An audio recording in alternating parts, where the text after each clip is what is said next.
Bantay sarado pa rin ang puwersa ng militar ang ilang bahagi ng Zamboanga City na nilusob ng paksyon ng MNLF.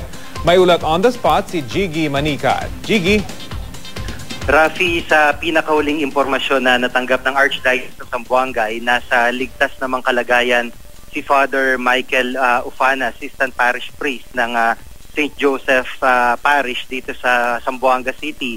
At ayon na rin kay Monsignor Crisologo Manongas, ang administrator ng Archdiocese of Zamboanga, ay natanggap nila ang impormasyon mula na rin doon sa kanilang mga kaibigan na hawak din ng mga miyembro ng MNLF.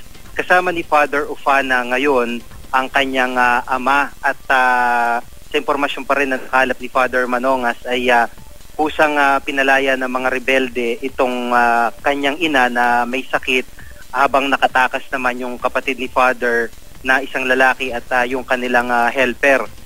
Sa ngayon ay nasa sa isang tahanan lamang daw ang mga ito kasama ng ibang mga hostages, at hindi naman nakagapos, pero nasa isang sulok lamang at gwardyado ng mga armadong miyembro ng MNLF. Bukod doon ay pinapakain naman daw ang mga ito at hindi sinasaktan.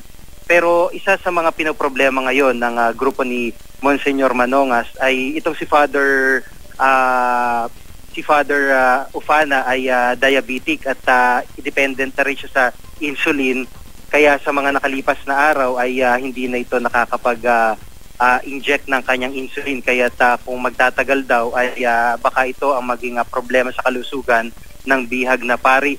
Sa ngayon ay patuloy pa rin ang pag-apila ng Archdiocese of Zamboanga na mapalaya ng maayos ang lahat ng mga hostages, at para sa national government na resolbahin ng pangmatagalan o bigyan ng long-term solution itong naturang krisis dito sa Zamboanga. Nananatili karamihan dito ng establishmento ay sarado, limitado lamang yung mga gasolinahan na bukas, at malaki bahagi pa rin ng barangay Santa Barbara at Santa Catalina naka-cordon sa mga otoridad, kung saan isinasagawa naman ng operasyon ng militar at pulis sa mga sandaling ito. Rafi? Jiggy, kanina kasi may nakunan yung ating team dyan sa Zamboanga ng mga tila hostages na nagwawagayway ng puting tela. Meron ka pa bang impormasyon patungkol dito? At kumusta kaya yung iba pang mga hostages dyan sa Zamboanga? Sa ngayon, Rafi, may ilan tayong hostages na nakausap.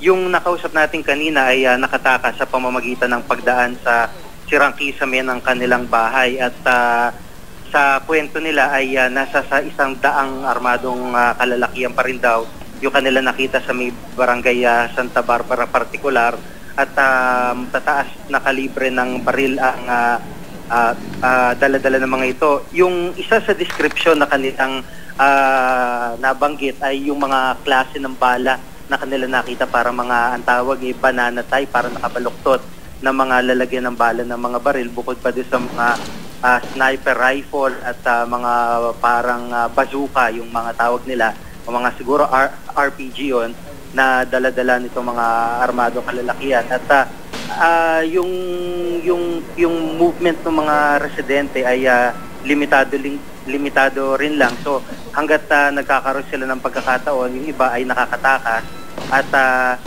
kumbaga parang hiwa-hiwalay yung pagkakabihag sa mga residente ng barangay na kanilang pinanggalingan. Kaya yun lamang ang naikukwento nila base doon sa kanilang nakikita.